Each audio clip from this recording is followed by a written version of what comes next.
Welcome back, one and all. Big win for Liverpool tonight. The Don, talk to me, brother. Unbelievable performance today from Liverpool Football Club. Absolutely unreal performance. Ram's smile is irritating me because I know exactly what he's about to say. So is Jerry James's smile. So is Ram's smile. Say I already know. man. Before I even speak, I already know what they want me to say. I already know.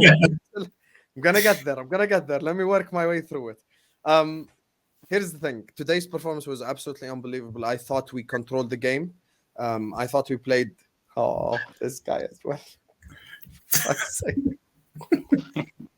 I thought we played really well today. I thought we played really well today, and we controlled the game.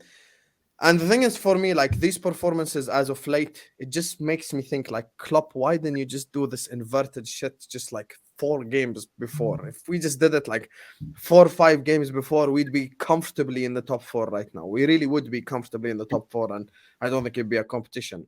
The only thing is now we have to rely on others to give us results. Bournemouth, Chelsea, etc. Brighton. I know they play Newcastle as well this week, sorry. So it's still a possibility, but I wouldn't say it's a probability. It's more of a, it's just like a thing that could happen. I'm not going to say it will happen.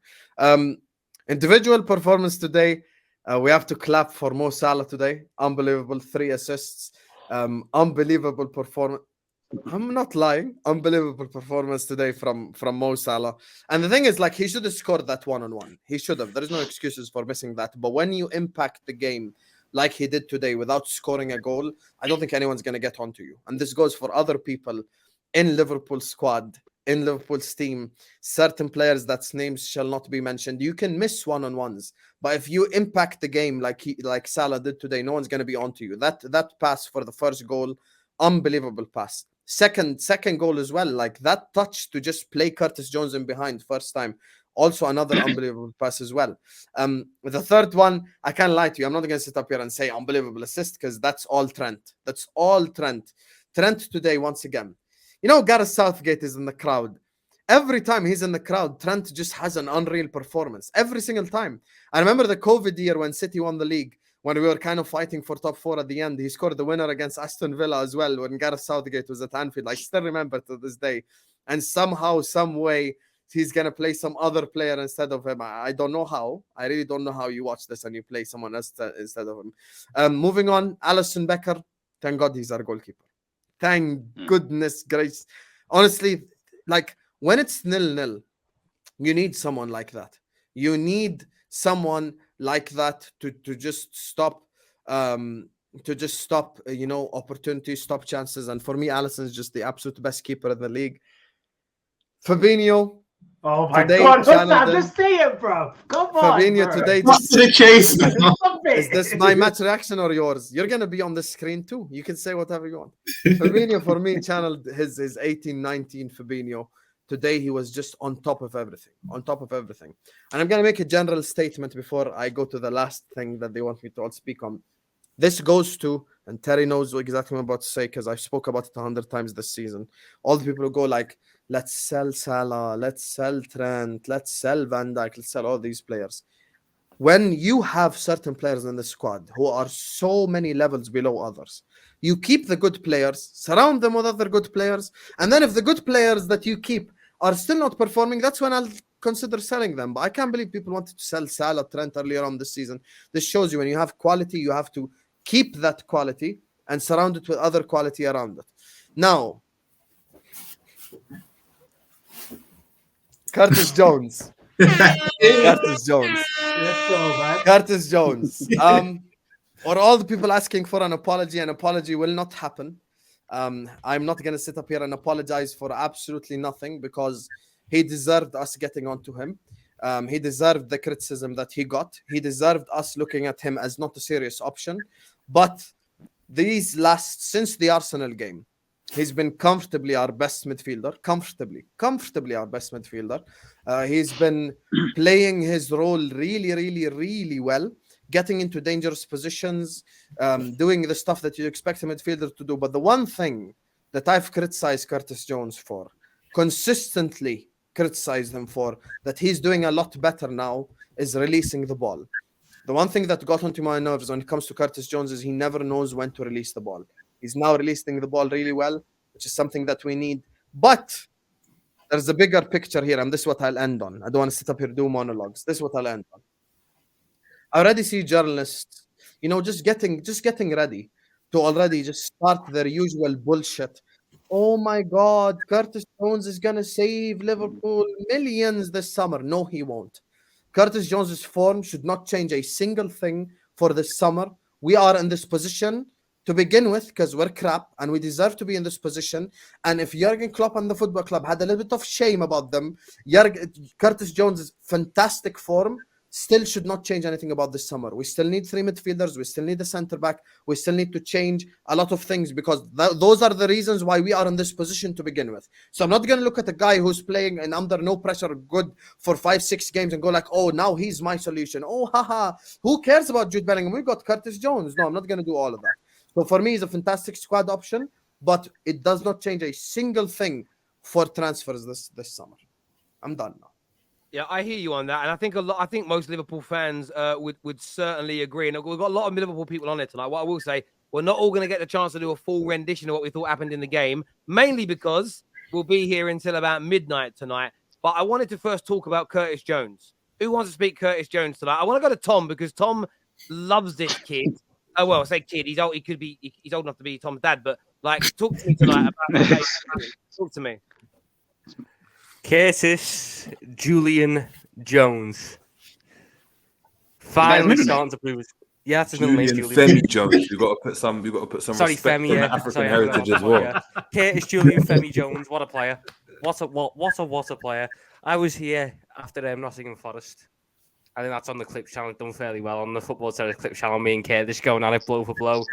Who was worse out of Jones or Fabinho? I was backing my boy Jones. And this is I'm finally seeing the Jones that I knew was in there.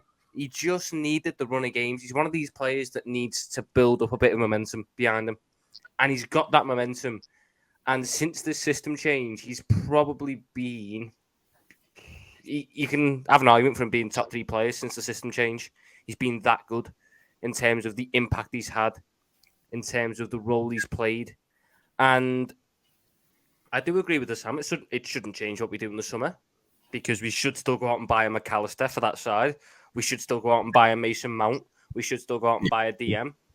But Curtis Jones has now proved himself as a fantastic option for next season, and someone who I can sit there and look at and go, let's say McAllister needs a couple of games to bed in or needs a little bit of time, just to get himself fully settled in and integrated. I've got someone who knows how to play that role, who I know can give me a consistent 7 or 8 out of 10 in that role. And he's only 22. This is the thing. People act like he's 24. He's 22. He's still got ages of time. I backed him from the start. I've done 50 minutes on the Sam's channel at the start of the season, defending him, saying he'd be a valid option for us this season. He's proven me right. Long live Curtis Jones. He heard the Leicester fans trying to chant shit about Scousers. He turned into prime Steven Gerrard for one night only just to stick it to them. I'm all for it. Next season, he's going to kick on even more. I'm all for it. Big ups Curtis Jones. Deserved man of the match. Yeah, he was very, very good. He was very, very good tonight indeed in that midfield area. And, where do you think this form's come from? Like, out to anyone on the panel, from him? Because, yes, it's a run of games, but is it a combination of getting game time? And do you think the system change, having another competent midfielder in there with him, like Trent, who we'll move on to later, is that what's helped him? What is it down to, Jerry? I think it's down to the fact that when Trent comes into midfield, Curtis is actually allowed to play further forward. So in 2 games now where he's got the goal, he's actually the last man. He's on the back post and the last man. If we were playing in our old formation, he wouldn't be there. He'd be covering Robbo and he'd be covering Mane, who was on the left-hand side. So he'd be much deeper. There was a couple of games where he even played as a DM in that some FA Cup game. And you're like, what's going on? In the academy, he always played as a winger. He played as a number 10. He even played as a striker at times when he was actually younger. So we're seeing him in positions where he's able to go and excel. And then he's also got the ability to go and keep the ball in those areas. And we haven't had a player that can do that since Gini. And we've been screaming about, Gini Wijnaldum. But he's the one player in our team, bar Thiago, but, that biscuit's always crumbling. So he's never available. He's the only one apart from them, who can actually keep the ball high up the pitch. He's not. He might be making those sideways passes and keeping the ball, and he might not be making those incisive passes every single time. But he's the only one that is able to keep the ball in the final third, which then allows us to then progress. You're seeing Trent then get on the ball more. He's able to have more time on the ball because he's drawing players into him to then release other players. So it's just been a good combination. Even his ability to hold on to the ball. I know Hussam alluded to it. He's holding on to the ball because that's the type of player he is. We saw Maddison today holding on to the ball loads. Those types of players do exist in the game. Not every player plays off one touch, two touch all the time. But we have to go and utilize his strengths. And I think with this formation change, I think it's just helped him. But I've got to go back to what Tom said. The run of games has 100% helped him because this has been his longest stretch ever as a Liverpool player. Like in terms of consistent games, game after game. He went in, was it last season, a couple of seasons ago, scored a winner against Southampton, or was it Brentford, and or scored a screamer against Brentford, and then was subbed, and we didn't see him again. This has been his career, so it's good to see, man. It's good to see. Terry, quickly, because I've got to go soon. I just want to highlight the importance of. I know people are going to sing Salah and Curtis Jones praises and Trent, rightly so. They're going to have the headlines, but I just want to praise Alisson again because I disagree with Sam saying it was a good performance from start to finish. For me, we had to weather a storm the first 15 to 20 minutes. And for me, Alisson was a catalyst for that because there was many times there's a one-on-one save with Vardy, and we all know Vardy's record against us. I think he scored the most since Klopp's taken over, the opposition player with the most goals. But there was a through ball, I think it was from Maddison, and he makes a one-on-one with Vardy because if they go 1-0 up, this is a complete different game. And not even just that chance. They were playing so many through balls in that first 15 to 20 minutes, and he was just sweeping it. He was literally just sweeping it. And for me, I think he's so important in that first 15 to 20 because it could have easily been a different game. Yes, the rest will get the headlines, but I think Alisson, and because he's been such a constant this season and been our best player, I don't think his praises will get sung enough tonight, but they need to because for me, I think he's a big reason why we won this game also.